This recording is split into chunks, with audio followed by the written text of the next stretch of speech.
The story starts with Ange. She was the only daughter of the house of Duke Glaster. As she was getting ready for her wedding, she realized she just wanted to run away from this horrific event. The maids were preparing her, but her eyes were swollen from crying all night. Even she couldn't believe that this was the face of a bride. She was not happy with the wedding. Ange instructed her maids to tighten the corset. At that moment, a servant knocked on the door and said, "It's time for you to come to the worship hall, Lady Ange." Ange was scared and nervous. She thought, I should cherish everything now because I don't know what will happen once I get married. As she walked toward the worship hall, she wondered, why did God put me through this hardship? She glanced at the hall and thought, old gray walls.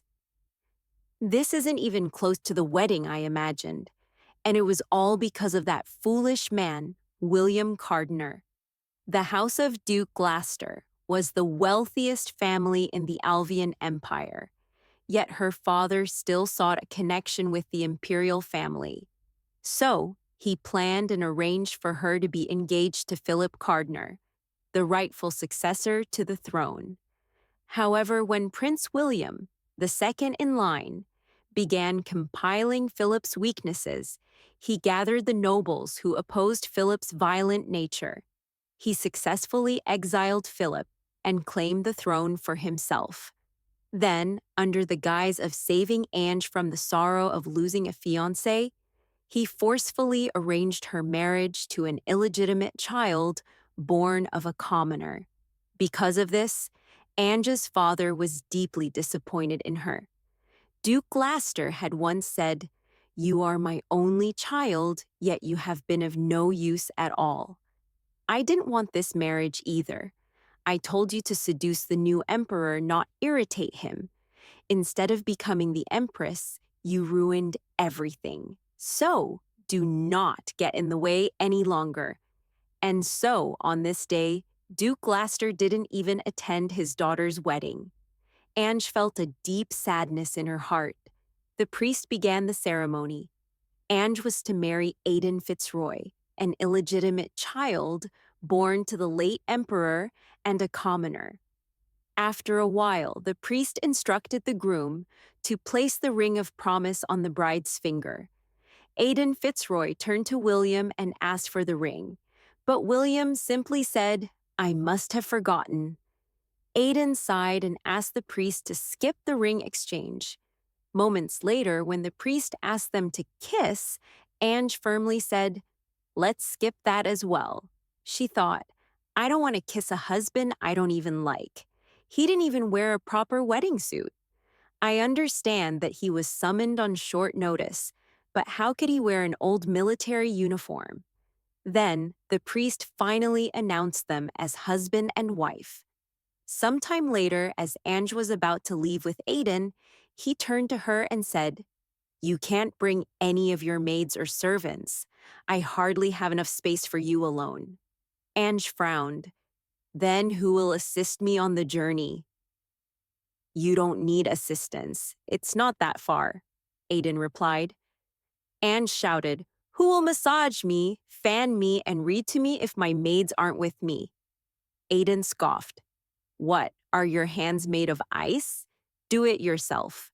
"I won't leave without my maids," Ange yelled. "He'll give up once he sees how determined I am," she thought. But instead, Aiden started removing her bags from the carriage.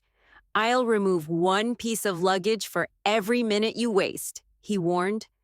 "You reckless bully," Ange shouted. "We don't even have space for all of this," Aiden retorted. "Why don't you just take the things you really need?" "I need all of them. And don't touch my belongings without my permission," she snapped. Ignoring her, Aiden removed even more bags from the carriage. Ange turned to her maids. "Put those bags back in the carriage," she ordered. But the maids remained still. Seeing their reaction, Ange thought, "Are they treating me like this because I'm no longer a member of this house?" She shouted, "I'll tell my father about your attitude. The same goes for you." But then she hesitated. Who am I kidding? My father, who didn't even attend my wedding, won't do anything. He doesn't care about me anymore. She turned to Aiden and said, Fine, I'll leave without my maids. Just don't touch my things. And so, after much effort, Ange finally sat in the carriage. She sighed, thinking, I won't even be able to run away in this dress. Ange's maids bid her farewell, telling her to be safe. That was the only goodbye she received from the house of Glaster. Ange thought, the place I'm going to... I don't expect anything fancy from that house, but I hope it's at least a decent place to live. After some time, they arrived at their destination, an old worn-down house. Outside, pigs and hens roamed freely. Ange frowned. That's where the maids and servants live, right? Aiden shook his head. No, that's where I live, and it's also the house you'll be living in. Ange was shocked. Aiden added, There are no servants here. Ange's thoughts spiraled. No fancy castle. No one to assist me. I have to live without any of these? I can't live in this house, Ange yelled. You can stay in the barn if you hate this house that much. Aiden replied nonchalantly. He continued, The motto of this household is, do your work yourself. With that, he walked into the house and shut the door behind him. Ange gawked at the closed door. Help me with my dress, she called out, but Aiden ignored her. Frustrated, she ran toward the house, knocking furiously. Sir Aiden, she yelled. What am I supposed to do if you leave me out here alone? There's plenty of space in the barn, he replied from inside. Cut the nonsense and open the door at once, Anne shouted. Back in House Glaster, people used to call her an angel, offering her delicious food and champagne, agreeing with everything she said, and complimenting her over the smallest things. Everyone in high society adored her. Yet this man, Sir Aiden, was being unbearably rude to her. Sir Aiden, open the door, she demanded again. Suddenly the door swung open, and Ange lost her balance, falling forward. Aiden caught her with ease. If you disrespect this house again, you'll be staying in the barn, he warned. How dare you suggest that I stay in a barn? Ange asked, fuming. Aiden smirked. Then the forest sounds like a good option. The timing is perfect too, since the bears are waking up from hibernation. With anger, he added, Don't you ever threaten me again. Ange trembled slightly. She was beginning to feel scared of him. Aiden sighed. Your room is on the second floor. Get some rest, Ange thought. Staying in the house is still better than being in the barn or the forest. As she tried to step inside, her dress got caught in the doorway, preventing her from entering. Why are the doors so narrow? Ange complained. Because I don't wear ridiculous dresses like that, Aiden replied. She huffed. Then help me get inside. I think it'll be faster if you remove that metal thing before stepping in, Aiden said, eyeing her corset. Ange gasped. How could I take off my clothes outside? I am a refined woman, Aiden sighed. Fine, I'll pull you in. He grabbed her hands and pulled her forward. Just as she was about to fall on him, Aiden swiftly turned, rolling her toward the wall. She landed unceremoniously on the floor. I don't think I'd wear something like that again if I were you, Aiden commented dryly. Why do you care what I wear? Ange snapped. Although I may be married to you, I am still Lady Glaster. Aiden shook his head. You are Lady Fitzroy now. Ange glared at him. I was born as a duke's daughter, and I will die as one, no matter what anyone says. She extended her hand. Pick me up. Aiden smirked. You couldn't possibly need the help of a commoner, Lady Ange. As he turned away, His gaze landed on an old portrait of his grandfather hanging on the wall. His expression darkened. What am I supposed to do from now on? He wondered. I wish I could use every excuse in the world to get rid of her. But William was unpredictable and impossible to read. The last thing Aiden wanted was to lose his peace by crossing him. For now, he had to keep Ange until William forgot about her existence. Aiden's grandfather always used to tell him, "You must always be kind to ladies and children." But as he glanced at the portrait, Aiden muttered, "She keeps provoking me, grandfather." With a sigh, he finally helped Ange stand up. She brushed herself off and huffed, "Where's my room?" before walking away. As Aiden watched her struggle with her large dress, he thought, "At least I won't have to clean the floors, thanks to that thing." "Are you hungry?" he asked. "No," Ange snapped, still fuming. As she entered the room, her loud scream echoed through the house. Aiden raised a brow. "What now?" Inside, Ange stared at her reflection in horror. Her face was dirty from falling on the ground earlier.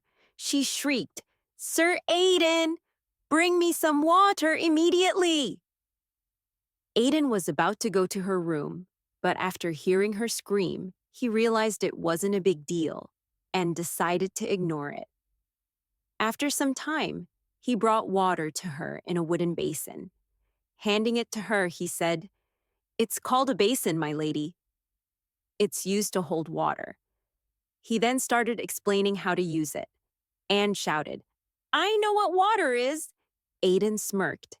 "You looked quite confused, so I thought you weren't familiar with countryside water."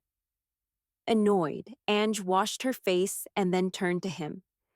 "Sir Aiden, I need help taking off my dress."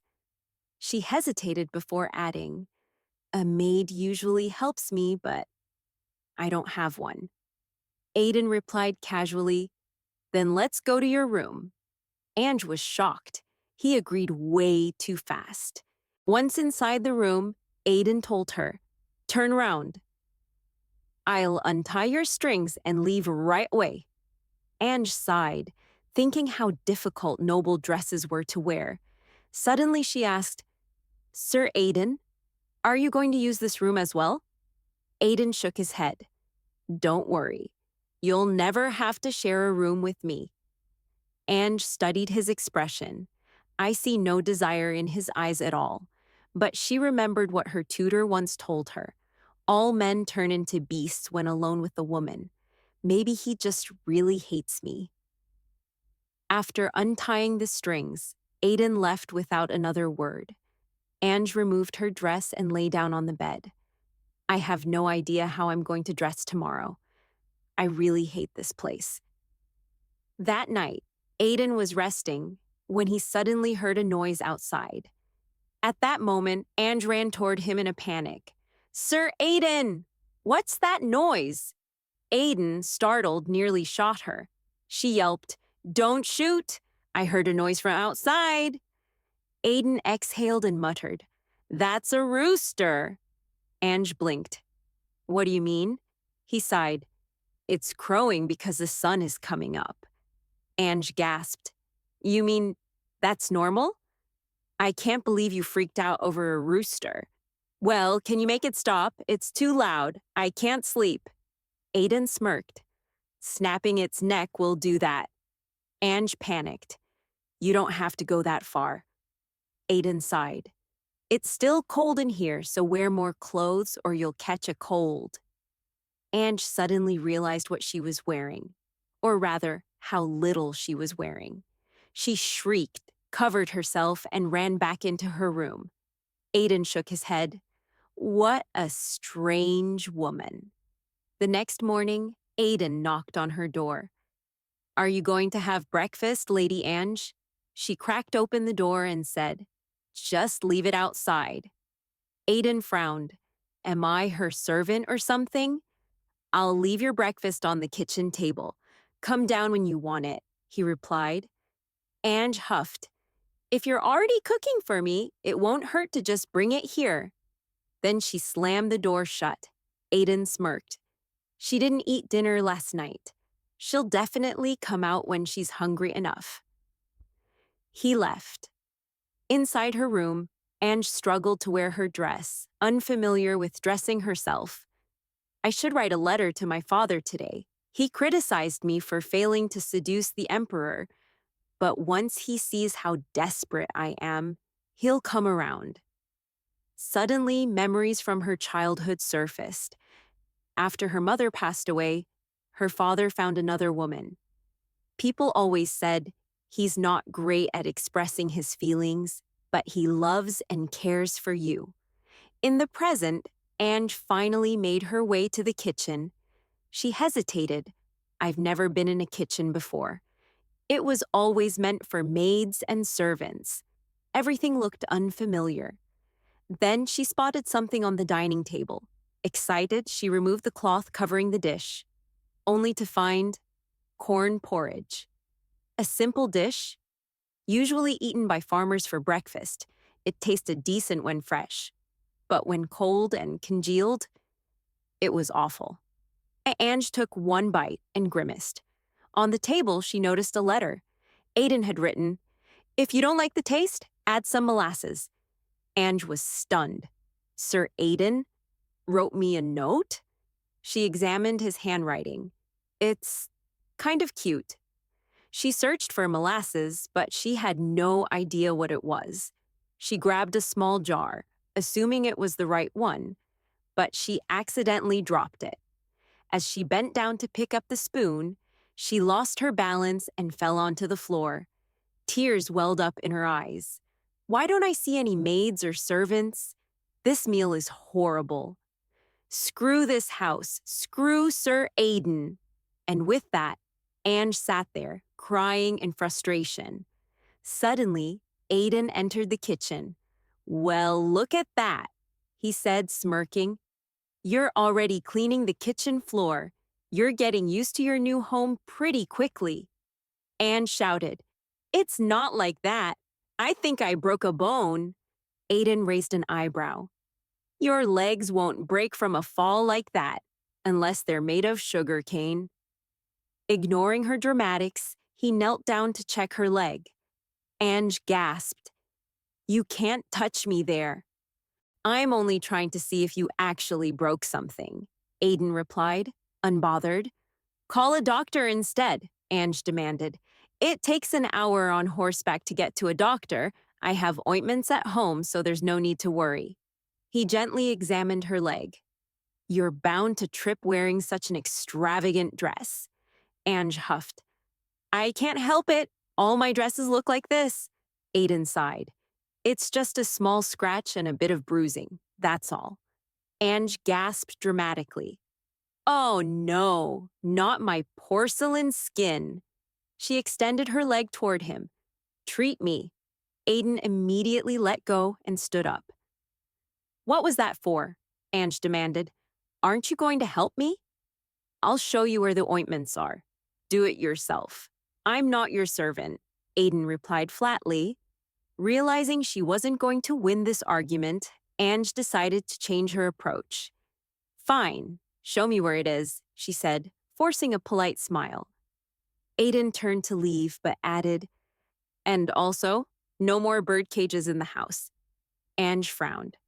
"Bird cages?" "The thing inside your dress," she gasped. "It's not a bird cage. It's called a crinoline?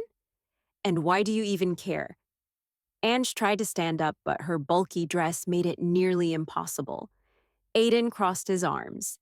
"This is exactly why." She struggled more. "You can hardly move on your own, which means I have to help you every time you fall." As she kept trying, Aiden eventually sighed and helped her up from behind. "See," he said, "and on top of that, you'll knock over my things if you keep moving around in that dress." Ange scoffed. "What if I refuse?" Aiden smirked. "Then I'll make you fall again and refuse to help you up." Ange's face turned red with frustration, but she gritted her teeth and gave in. Fine. I'll be leaving this place soon enough. So just until then. Good, Aiden said. I'll show you where you can find simpler dresses and the ointments. After some time, Aiden led her to a wardrobe filled with neatly folded dresses. They might be a little big, he said, but they'll be more comfortable than what you're wearing now. He hesitated for a moment before adding, they belong to my late mother. Ange wanted to complain, but she didn't want to disrespect his late mother. She took out a dress and thought, they seem to be well maintained. Aiden handed her the ointment box. Apply the red medicine. As he turned to leave, Ange called out, why did you make that awful breakfast? Aiden glanced back. How do you expect it to taste good when it's been sitting on the table for hours? Ange crossed her arms. Then how do you expect me to get ready so early when there aren't any maids around to help me? Aiden simply walked away. Later, Ange put on one of the dresses. It was comfortable and easy to move in, and she realized, I won't need Aiden's help anymore since the buttons are in the front. Just then, her stomach growled. I'm so hungry. As she made her way downstairs, she caught the scent of something delicious. She followed the smell to the kitchen where Aiden was waiting. Take a seat, he said. He placed a dish in front of her. I baked the corn porridge, he explained. Ange looked at it, skeptical. I can't believe you reused the leftovers. But the moment she took a bite, her eyes widened. The texture was completely different from before. Crispy on the outside, soft and flavorful on the inside. This is delicious, she admitted. What's this called? Polenta, Aiden replied. He added a few more ingredients to her plate, and with each bite, Ange found herself enjoying it even more. Then Aiden started frying some meat. Would you like some? He asked. No, I'm already full. But when he placed the freshly cooked meat on the table, it looked so good that Ange couldn't resist. Aiden smirked, seeing right through her. Go ahead, try one. She hesitated for a second, then took a bite. It was incredibly tasty. Would you like some more? Aiden asked. If you insist, Ange mumbled. He handed her another piece and added some onions to the plate. She immediately pushed them aside. No onions. Aiden sighed. You're so picky. That's not true, Ange protested. To prove it, she reluctantly took a bite, with the onions this time. To her surprise, it actually tasted even better. Aiden watched her closely. I'm not sure if it's because she's enjoying the food so much, or because her dining etiquette is perfect. But for some reason, I just can't take my eyes off her. Suddenly, Aiden stood up and shouted, Stop! Ange froze, startled. Once you're done eating, bring the dishes to the sink, he instructed. Then, with a sigh, he added, Anyway, I have to leave. I'm going to work. Ange frowned. Then what am I supposed to do here alone? There's nothing to do. That's for you to figure out, Aiden replied indifferently. She crossed her arms. You own this place, and I'm your guest. You're supposed to take care of me. You're not my guest, Aiden corrected her. Ange huffed. You must know that it wasn't my choice to live with you either. Aiden smirked. If you're that bored, clean the kitchen. The whole day will go by quickly that way. And with that, he left. Ange clenched her fists. I didn't come here to be his maid or personal attendant. I won't do anything around this house. Ever. The next morning, Ange handed Aiden a few letters. I've written down some important matters, she said. Please mail them to the capital at once. I need to inform my father that I've arrived. Aiden stiffened.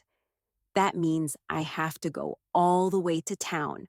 I don't want to go there. He knew what people would call him if they saw him. Murderer. For a moment, he hesitated, but then he thought, it's a useless thought.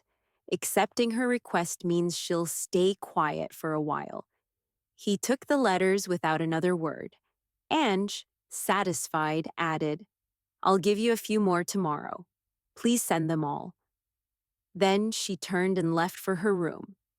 10 days passed. The letters Ange had written to her father and her carefully selected acquaintances had reached the capital. That night at dinner, she looked at Aiden expectantly. When will you go to town again? She asked. I must check if I've received any replies. I'll go once the wheat is ready for harvest, Aiden answered. Ange frowned. And when will that be? Aiden smirked. Ask the wheat.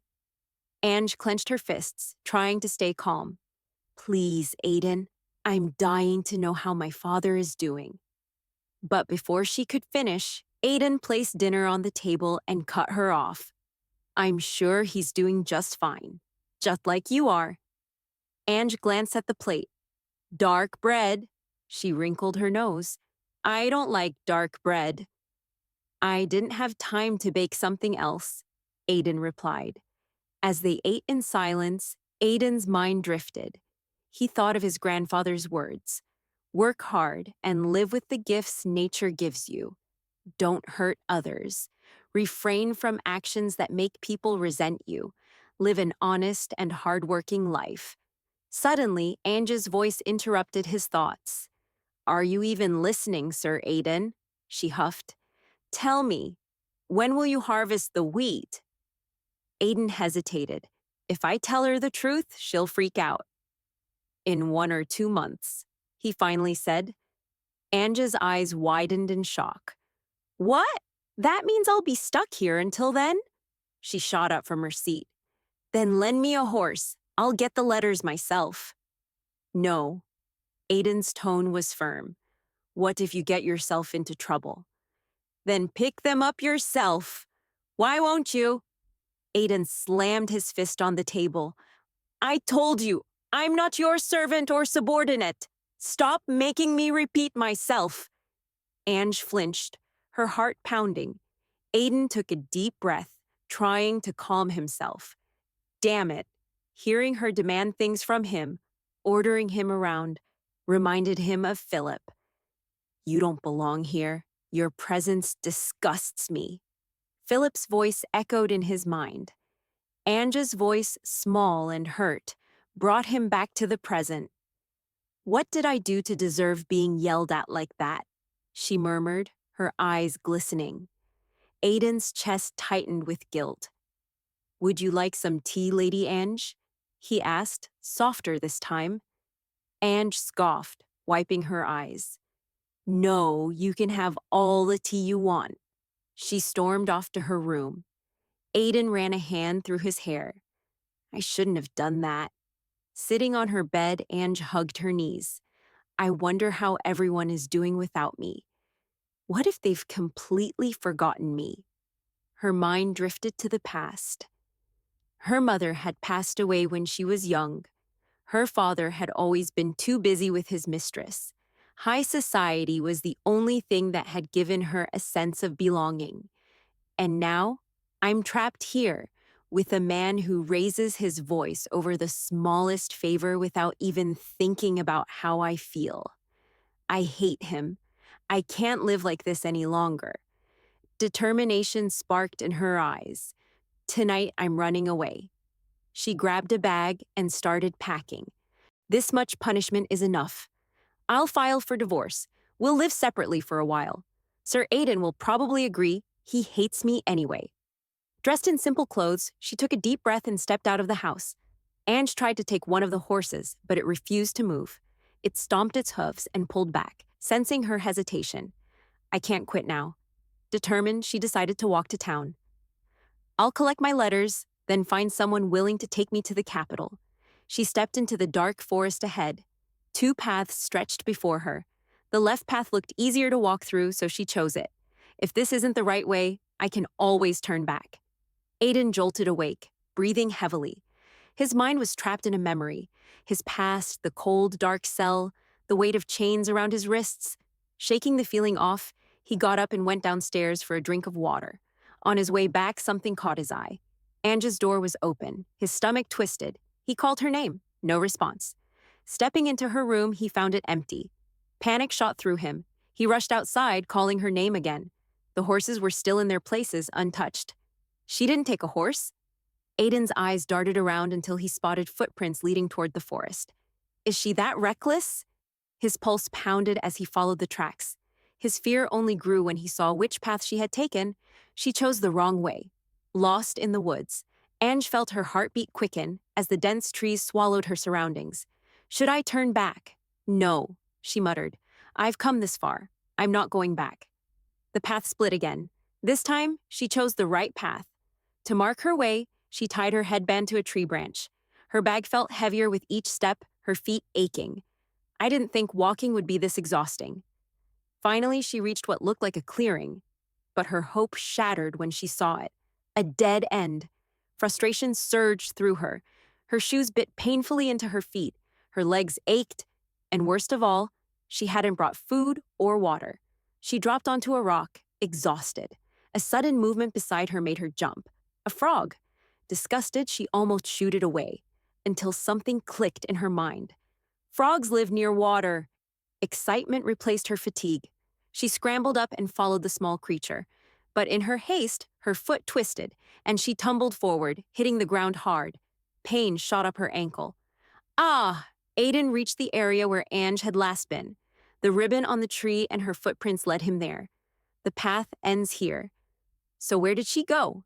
His chest tightened. Could a bear have gotten her? No. If that were the case, there would be signs of a struggle. Blood. Then, a familiar scent drifted through the air. Her perfume. Following the scent, he pushed through the bushes. Ange, he called. Rustling sounds came from ahead. Then, from between the trees, she emerged, barefoot, holding sticks for support. The moment she saw him, relief flooded her face.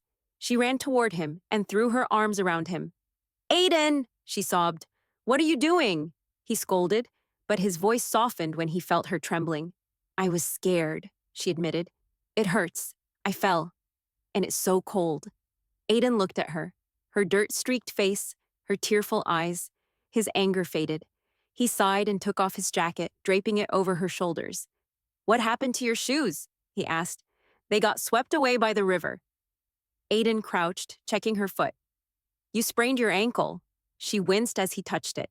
She won't be able to walk back like this. Without warning, he lifted her into his arms. Ange gasped. What are you doing? You can't walk, Aiden said simply. She hesitated before wrapping her arms around his neck. Are you uncomfortable? Not at all, he replied. She glanced at her suitcase. Can you help me with my bag? Not enough hands, she huffed. Then I'll carry the lamp. You take the bag. Aiden sighed. Don't worry, I'll take care of you. He grabbed both the bag and the lamp, adjusting her weight in his arms. Is this what raising a child feels like? He wondered. As they walked, he asked, Were you seriously planning to walk to the capital? Ange scoffed. I know I'm reckless, but I'm not that unrealistic. I just wanted to collect my letters. Aiden raised an eyebrow. Just letters? Your bag is awfully heavy for that. Ange looked away, avoiding the question. After a while, Aiden sighed. If I had come any later, you could have ended up as a bear's dinner. There aren't any bears in China, she shot back. Stop trying to scare me, Sir Aiden. Aiden smirked. There are bears here, also poisonous snakes, scorpions, lions, and leopards. Ange glared at him. Those who lie get punished, Sir Aiden. He gave a dry chuckle. I've had enough punishment. Ange narrowed her eyes. Are you saying I'm the punishment? Aiden smirked. You're clever. She caught him staring at her. Embarrassed, she turned her head toward the path. Is he staring because I look like a mess? He must be laughing at me, especially after I tried so hard to portray myself as the perfect lady. She gripped his shirt tighter, silently vowing, I won't let him see me like this again. By the time they reached the house, the morning sun was beginning to rise. Aiden gently nudged Ange. Wake up, we're here. Ange blinked sleepily, her gaze settling on the house. A soft feeling of warmth spread through her chest. Now I see why Sir Aiden loves this place. Something about it was comforting, almost like it had a soul of its own. Later, as she sat in her room, Aiden walked in, carrying a cup of steaming hot chocolate. Here. Ange took a sip and sighed in contentment. It's good. Aiden raised an eyebrow. That's the first compliment I've ever heard from her. How's your ankle? He asked. It still hurts a little. Rest it for now, he instructed. If it's still swollen by morning, I'll ice it for you. Keep it elevated on a pillow while you sleep. Ange nodded.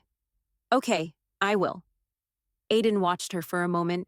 Lady Ange is nice to be around for some reason. He turned to leave. Get some rest. Just as he reached the door, she stopped him. Thank you. Aiden froze, his ears turned red. Without thinking, he stiffened and saluted. At your service, Lady Ange. Ange stared. What? Realizing what he had just done, Aiden quickly stepped out of the room, utterly confused with himself. Behind him, Ange burst into laughter. The next morning.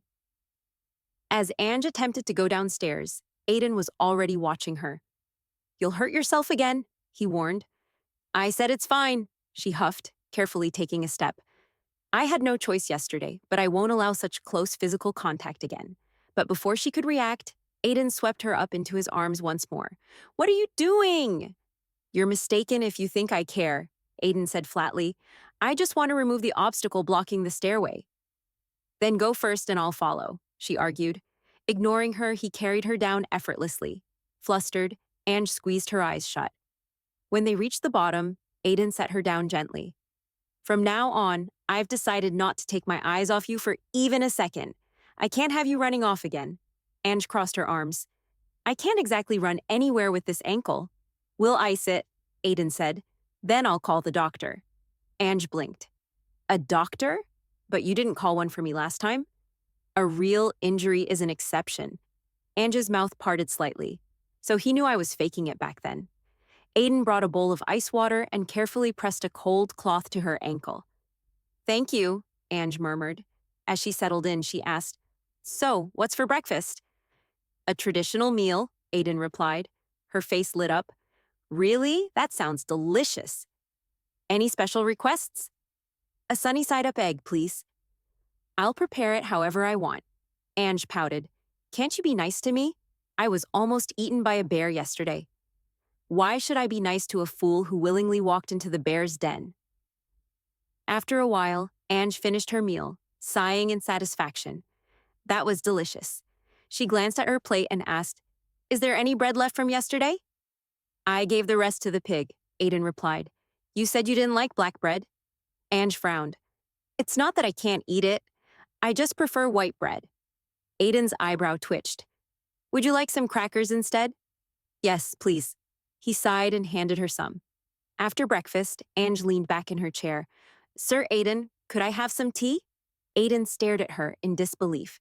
You hated the tea I made last time. She shrugged. I changed my mind. Shaking his head, he made the tea and placed it in front of her. As she took a sip, he smirked. You're not as annoying today as usual. Ange blinked. Wait, so I was annoying? Very. She rolled her eyes. You're just not used to it. This is what real noble conversations sound like. Aiden scoffed. I spent time in the Imperial Palace. I wouldn't call that noble. Ange's ears perked up. You were in the Imperial Palace? Aiden hesitated. For work? Ange's mind raced.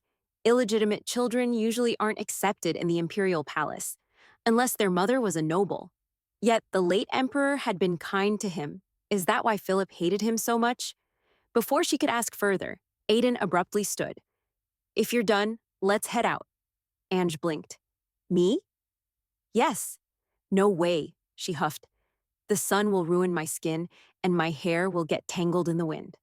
Aiden crossed his arms. I don't care whether you agree or not. Without warning, he picked her up again. Let me at least grab my hat, Ange protested. A little while later, Ange sat beneath a tree, fanning herself. She adjusted her hat, sighing dramatically. Aiden, standing beside her, held up a straw hat. Here, wear this instead. Ange's eyes twitched. That looks ridiculous. I seriously think it'll suit you. She turned to him, ready to argue. But then she saw him smiling. She stared for a moment, caught off guard. Why does he look different when he smiles? Something warm fluttered in her chest, but she quickly looked away, adjusting her hat. Fine, she muttered, but only for today. Aiden chuckled. Ange leaned against the tree, adjusting her hat as she thought. I'm sure I saw him smiling when he said that. The sun was harsh, making her wonder why Aiden even bothered stepping outside on a day like this. She sighed, already growing bored. Maybe I should see what he's doing.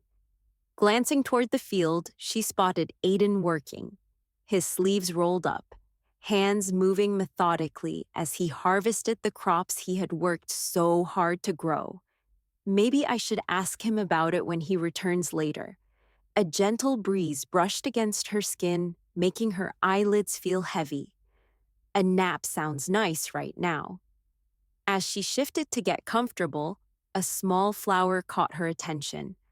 She plucked it and tucked it into her hair, admiring its delicate petals. The sight of more flowers nearby tempted her to gather them, but when she tried to stand, a sharp pain reminded her of her injured ankle. I'll tell Sir Aiden I want to go flower picking once my ankle heals, she decided. They could brighten up my empty room. She smiled at the thought. After a while, something else caught her attention, a tiny bug rolling a small ball. She watched, fascinated by how determined the creature seemed. Amazing. Such a tiny thing working so hard. Suddenly, another bug appeared and stole the ball, making Ange gasp. Her eyes narrowed. How dare he? Who will win this battle? Just then, Aiden's voice interrupted her thoughts. What are you looking at, Lady Ange? Startled, she quickly replied, Nothing. Aiden smirked. You seemed quite entertained watching the dung beetles fight. Ange blinked. Dung beetles? She turned back to the bugs. Wait, that isn't a ball of mud? No, Aiden said casually. It's cow dung. Ange paled. Don't tell me that. I refuse to hear it. But curiosity got the better of her. Wait, what do they use it for? They eat it? Ange's jaw dropped. So they're fighting over animal manure? She suddenly burst into laughter. Aiden watched her amusement, shaking his head. It's time to eat. Before she could protest, he picked her up again. What's for lunch? She asked. What do you say to a ball of minced meat? Ange's face twisted in horror. You enjoy making fun of me, don't you, Sir Aiden? As he carried her inside, she caught the earthy scent of grass and soil on him. It's oddly pleasant, she mused. Maybe I should ask my perfumer to recreate this scent when I return to the capital. Aiden suddenly looked at her. Why do you have that look on your face? Ange crossed her arms. Are you seriously asking me that right now? Aiden sighed. I made you lunch, brought a doctor, and even helped you get dressed. What's the problem now? You tied me up before you left, she snapped. That's because of what you did in the past. Aiden's expression darkened slightly. The doctor looked far too curious. I gave him extra money to keep quiet, but still, things might get complicated. Ange glared. It doesn't matter what I did before. I can't even walk right now because of my sprained ankle. I've seen soldiers with severed feet run away during the war. Aiden said dryly. A sprained ankle is hardly a severe injury. Ange's face turned red. I am not a soldier. I can't believe you tied me up like an animal just because you don't trust me. With that, she turned and stormed off, or at least hobbled off. Aiden watched her go. What about dinner? I'm not hungry, she snapped, then hesitated. What's for dinner? Sandwiches, her stomach growled. A few moments later, she walked back. Okay, I'll just have one piece. Aiden chuckled. Oh, by the way, you have a letter. Ange perked up.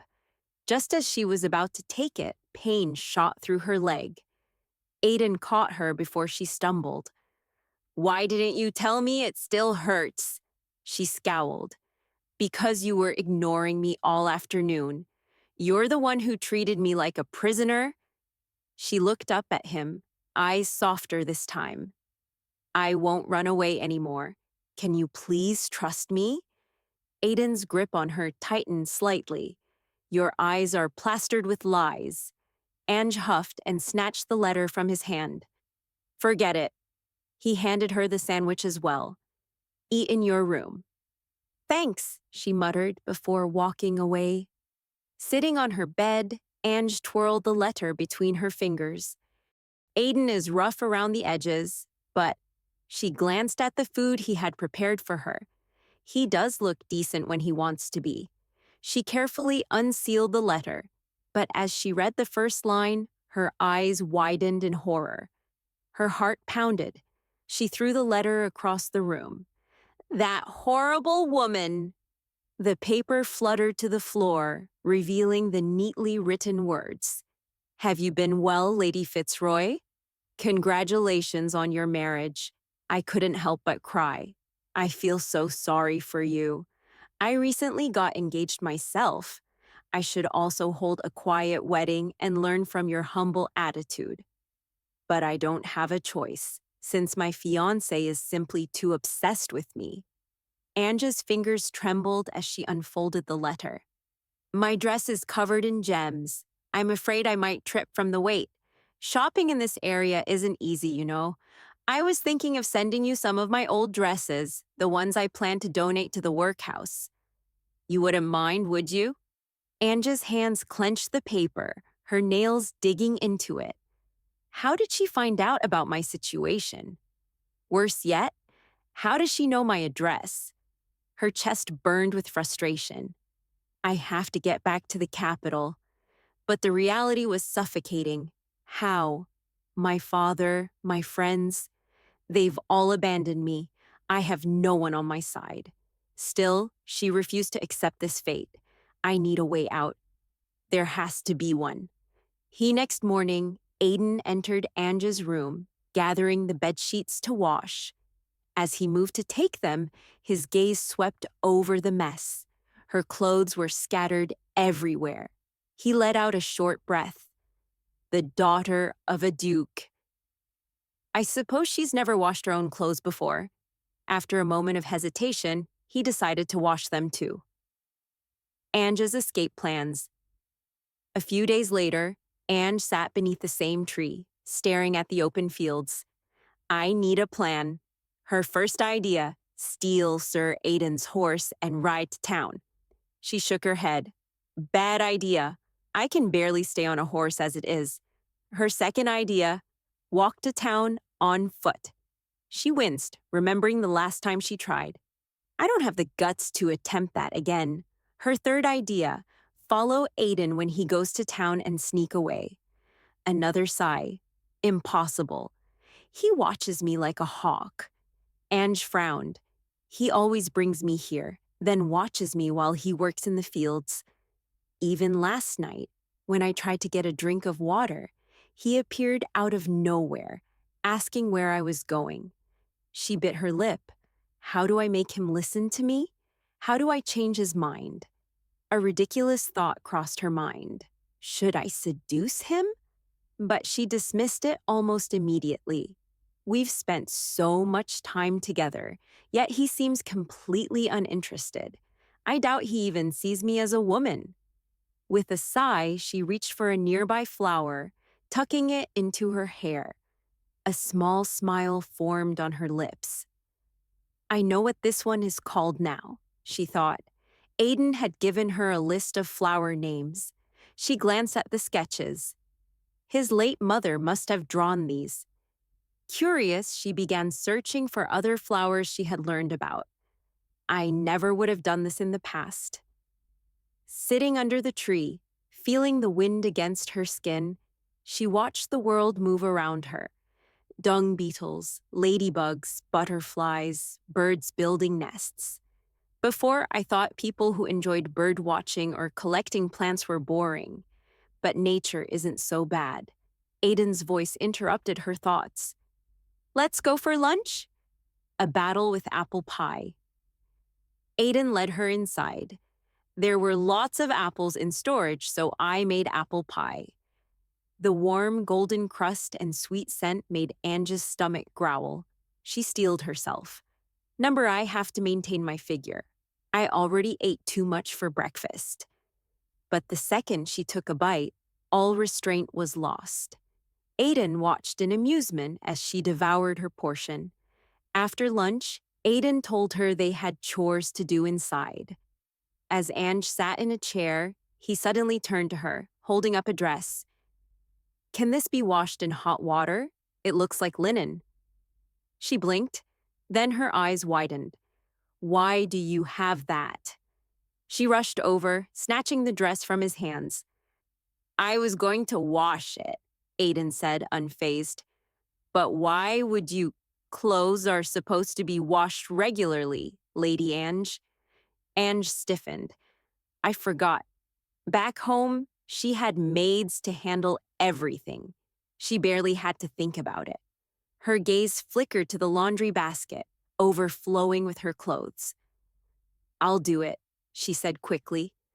Give them to me. Aiden raised a brow. Do you even know how? Ange crossed her arms. Don't you just soak them in water and take them out? Aiden sighed. All right, I'll just wash them myself.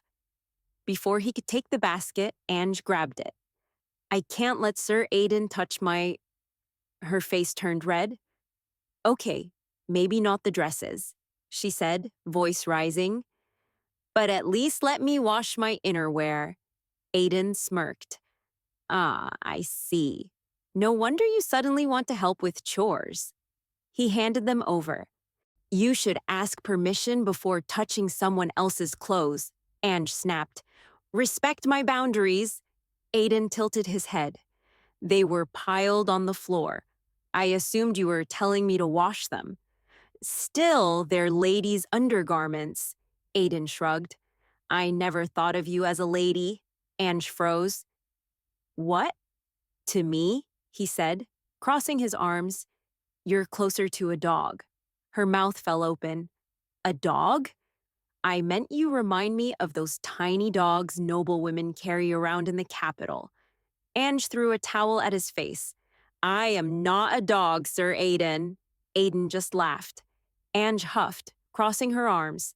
Well, he's not wrong. I am cute and adorable like a puppy. Aiden smirked. I heard those tiny dogs are really aggressive. Kinda like how you're acting right now. Her eyes narrowed. What did you just say? Ignoring her, Aiden picked up the laundry basket. Grab your clothes and follow me, Lady Ange.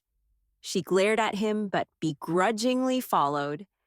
After what felt like hours of scrubbing, Ange's arms ached from using the wooden paddle to stir the laundry. Aiden glanced over. All right, time to wring them out. Together, they fed the wet clothes through the wringer, squeezing out the excess water. By the time they were done, Ange felt like collapsing. Now we hang them up, Aiden said, handing her a pile. Ange could barely move, exhaustion weighing down her limbs. But she dragged herself to the clothesline, pinning the garments one by one. Once the last dress was hung, she slumped into a chair, completely drained. Aiden smirked. We still have your dresses left. Want to wash those too? She waved him off weakly.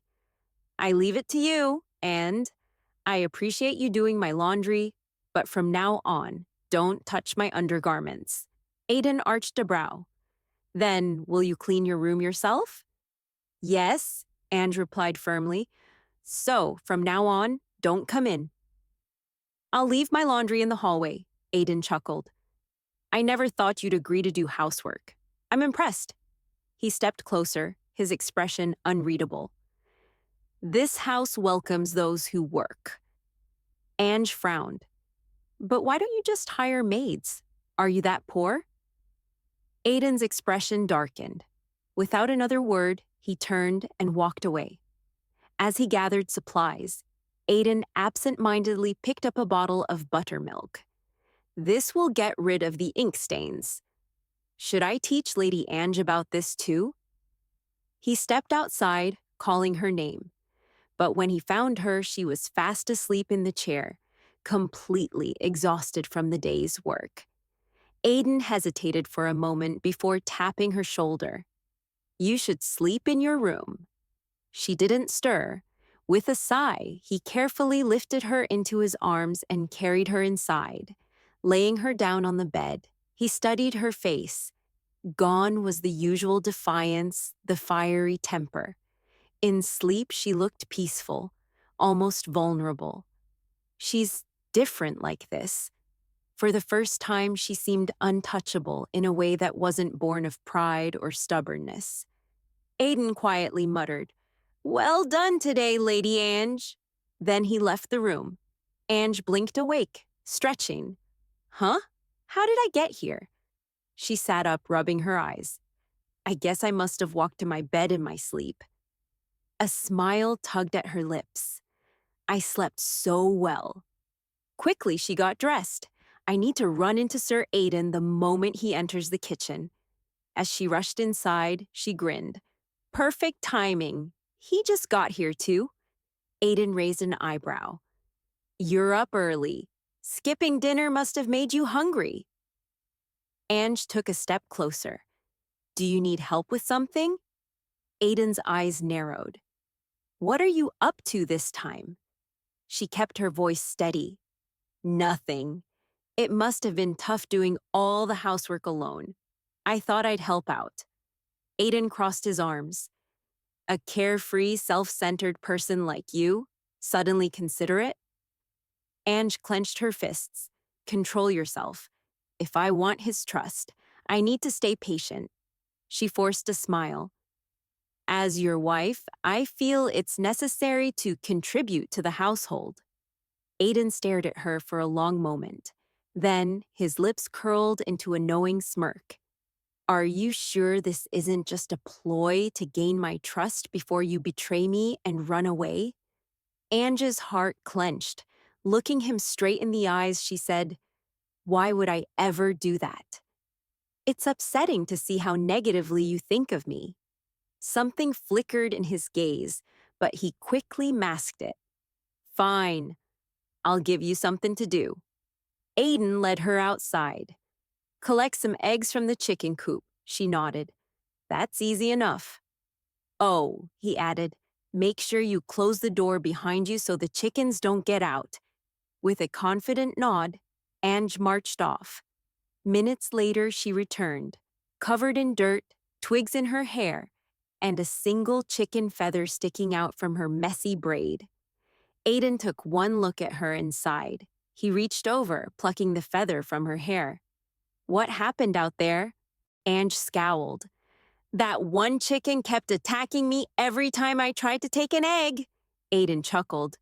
They never do that to me. That's because they know you, she huffed. Aiden smirked. Maybe, but you'll get used to it. Ange narrowed her eyes. What do you mean used to it? Aiden crossed his arms. You'll have to do this every day from now on. Didn't you say you wanted to work? Ange straightened her posture. Of course I do. Then crack the eggs into the bowl, Aiden instructed. Ange picked up an egg and tossed it into the bowl. The shell shattered upon impact, yolk spilling everywhere. She looked up at Aiden expectantly. Did I do it right? Aiden inhaled sharply, his patience wearing thin.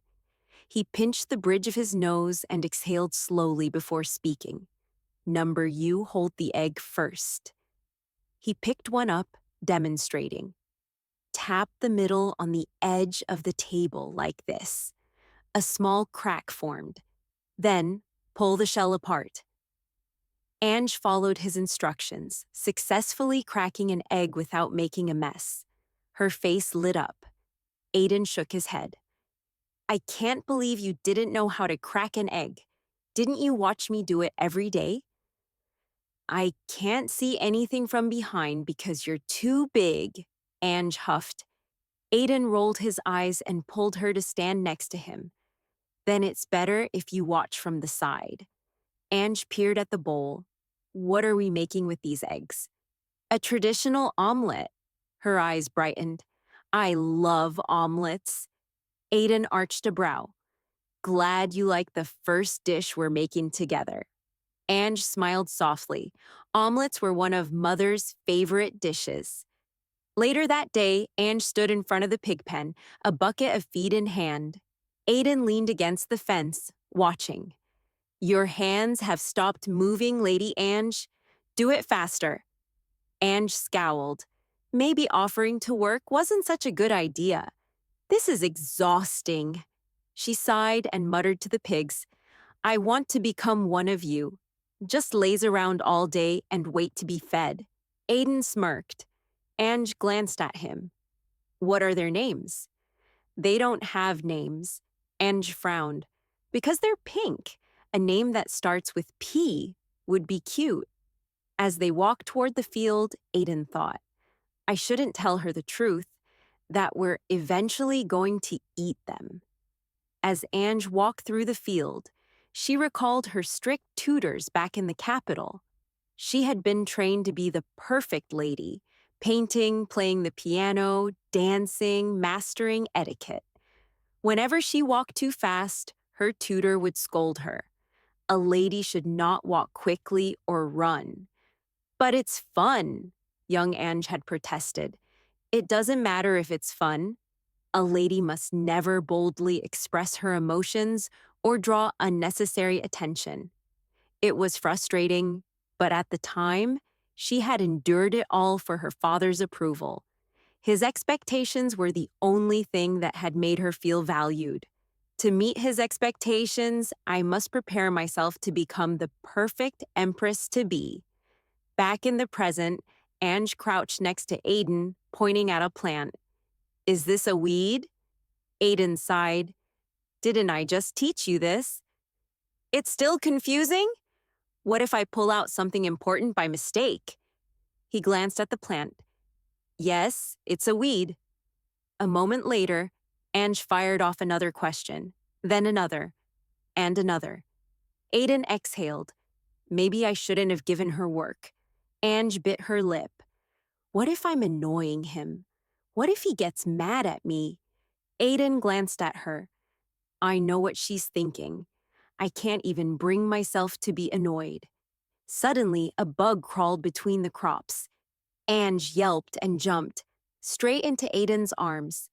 Aiden barely caught her, stumbling slightly. He looked down at her trembling form.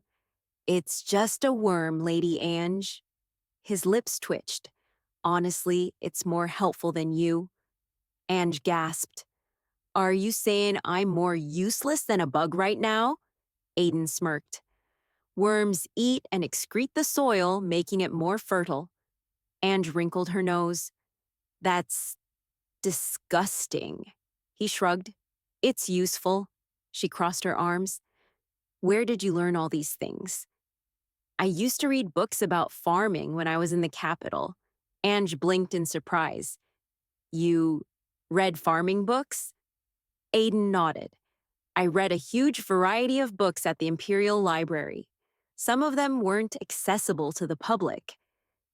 Ange tilted her head. Have you never learned things like this? They don't teach noble ladies about soil and bugs, she replied dryly. Aiden smirked. Then what did they teach you? Dancing, painting, things like that. A little while later, Ange presented her plucked weeds. I did well, right, Sir Aiden? He inspected her work. You did well. For your first time. She grinned, pleased with herself.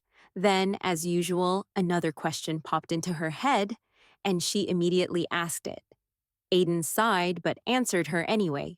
During their conversation, he casually mentioned, I have an attic. Ange perked up. An attic? I dry fruits and vegetables there. and store things I don't need often. Ange's eyes sparkled. Can you show me how to get up there sometime? I'd like to keep my things there too. Aiden glanced at her, then shrugged. All right, after we finish today's work. Satisfied, Ange returned to her task, and together they worked until lunchtime. Over their meal, she realized something. She hadn't thought about the capital once today. When Ange was young, the attic had been her secret hiding place, a small haven where no one could tell her what to do. She loved the quiet, the dust motes dancing in the sunlight, the sense of freedom. But one day, that small joy was shattered. She had discovered a door, chained and locked. Curiosity burned in her chest, but before she could investigate further, a maid had pulled her away, warning her in a hushed voice, "There are bugs in the attic that will eat your brain." That was enough to scare her. From that day on, she never set foot in the attic again. Standing inside Aiden's attic, Ange exhaled slowly. It's not scary here at all. She glanced around, spotting an old wooden box. Its design was simple yet beautiful, and something about it intrigued her. She knelt down and reached for it, only for the lid to suddenly pop open, spilling its contents onto the floor. Among the scattered items, a piece of parchment caught her eye. One word was written on it: flower. A few days later, Ange and Aiden were in the field, plucking weeds under the morning sun. Ange found herself enjoying the work more than she expected. The fresh air, the gentle rustling of leaves, it was oddly soothing.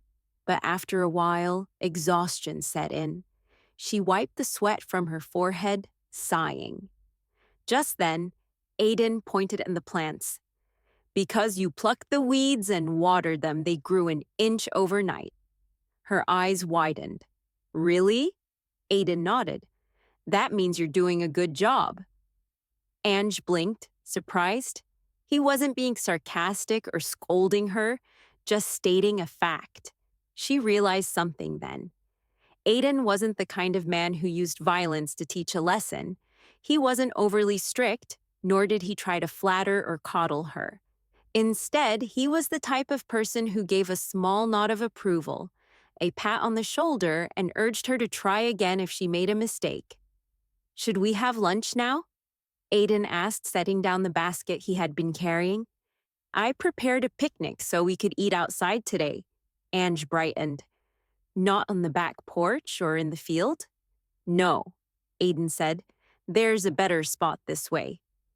Curious, Ange followed him through a small trail, and when they reached their destination, her breath caught. Before them was a serene lake, shimmering under the sunlight. Butterflies fluttered lazily above the water, and a gentle breeze rustled through the trees. She sighed in contentment. This place is beautiful. Aiden began setting up the food, but Ange patted the spot beside her. Come sit next to me.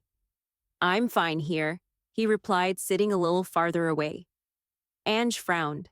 I thought we had gotten closer while working together. Maybe I was wrong.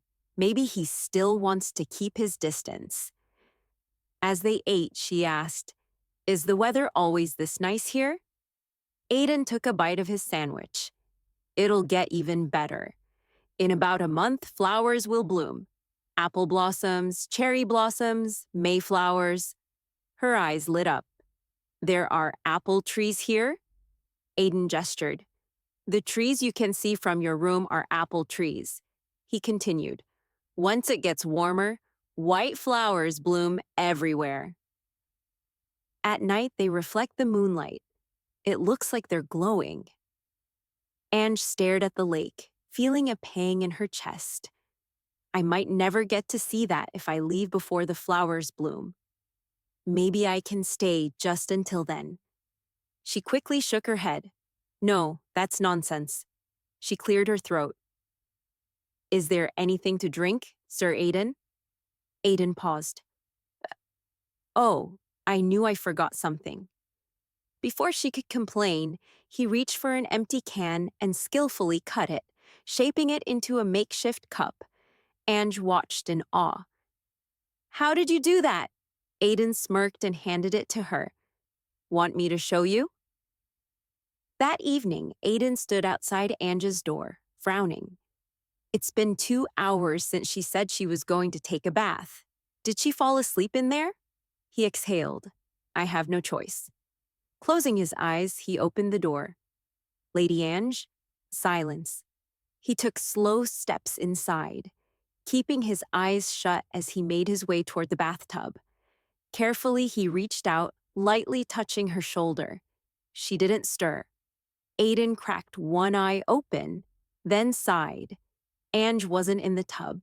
She was sitting in a chair wrapped in a towel, fast asleep. How is she able to fall asleep anywhere? Shaking his head, he grabbed another towel and draped it over her. Then, with a careful touch, he lifted her into his arms and carried her to bed. Laying her down, he frowned slightly. She's still too skinny. Even though he had been feeding her meat at least once a day, it wasn't enough. I should have her drink fresh milk starting tomorrow morning. He covered her with a blanket and watched her for a moment. She's pushing herself too hard. I appreciate the effort, but she keeps falling asleep all over the place. Why do I care so much? Why can't I help but glance at her from time to time?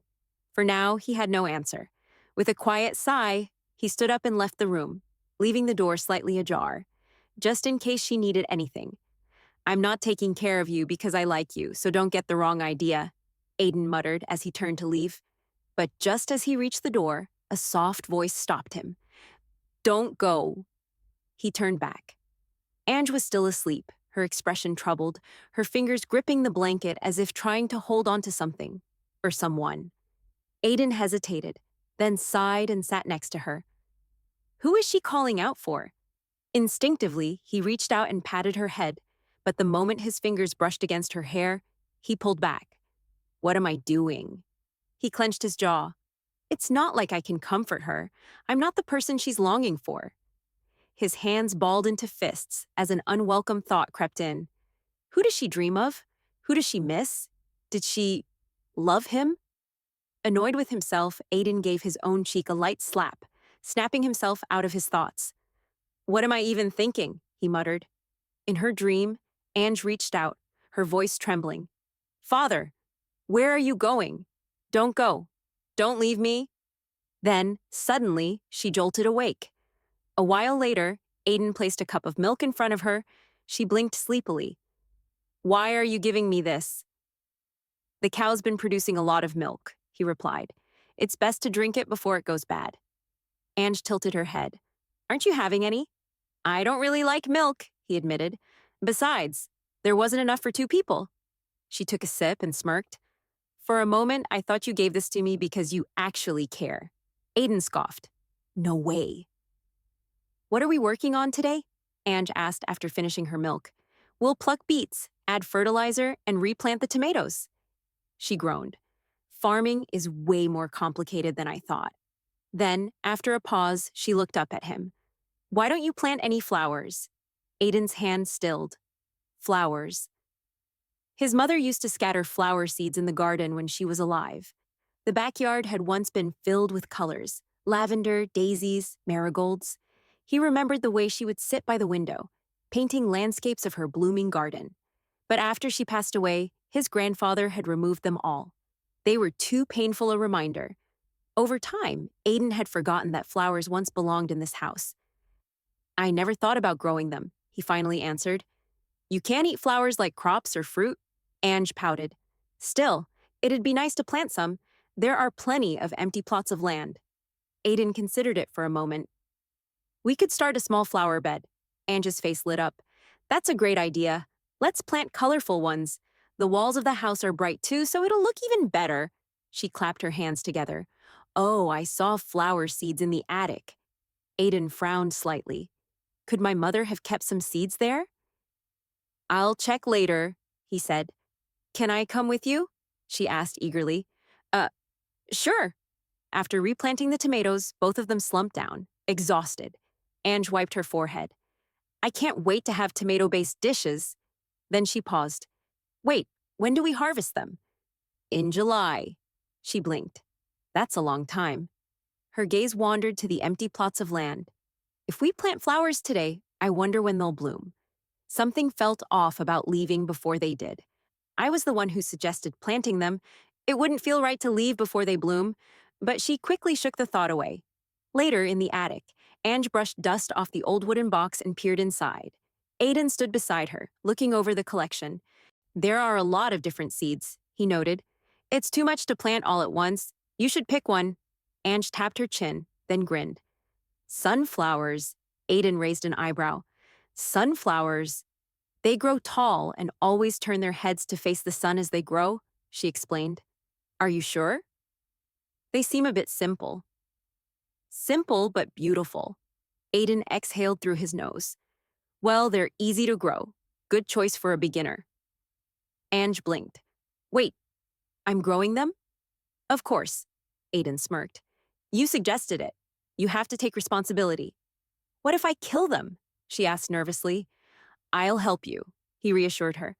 Ange beamed, and before she could stop herself, she wrapped her arms around his side in a quick hug. Aiden stiffened slightly, surprised by the sudden closeness. For a moment, neither of them moved. Then, Ange pulled away, smiling. Thank you, Sir Aiden. He cleared his throat, looking away.